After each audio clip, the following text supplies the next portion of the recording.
यह जो है सो उद्योग स्थापना का अति प्रमुख कारक है। और अंग्रेजी में कहा जाता है what are the responsible factors to localization of industry. चाहे वह कुटीर उद्योग हो या वह बृहत उद्योग हो या वह लघु उद्योग हो, ये 6 कारक जो होते हैं सो अति महत्वपूर्ण होते हैं उद्योग की स्थापना में। इसको हम याद किस रूप में करेंगे, तो इसके लिए एक ट्रिक दिया हूं, पक गया बाल।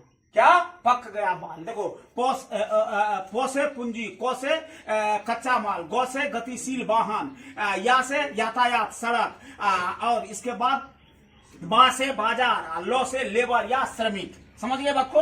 अब देखो, किसी भी उद्योग की स्थापना पूंजी सबसे महत्वपूर्ण कारक होता है, क्योंकि इसी के बल पर सो उद्योग के विविध प्रकार के कारक को खरीदा जाता है और स्थापित किया जाता है। कच्चा माल, चाहे वह खनिज आधारित उद्योग हो या कृषि आधारित उद्योग, उसकी स्थापना में कच्चा माल की सबसे पहली भूमिका होती है।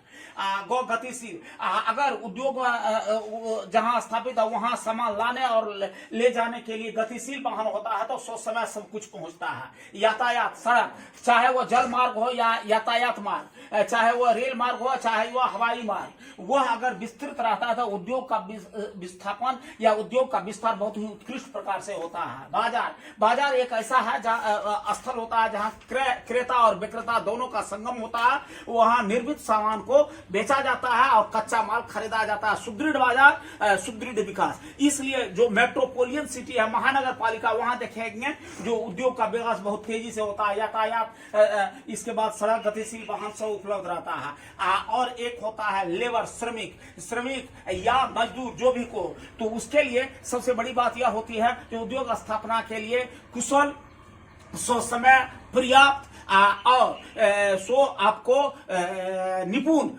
मजदूर की बहुत आवश्यकता होती है। यह अगर उपलब्ध रहता है तो किसी भी प्रकार का उद्योग, चाहे वह लघु उद्योग हो या नहीं तो कुटीर उद्योग, चाहे वह आपको बृहत उद्योग, सारे उद्योग का विकास इसी पर निर्भर करता है।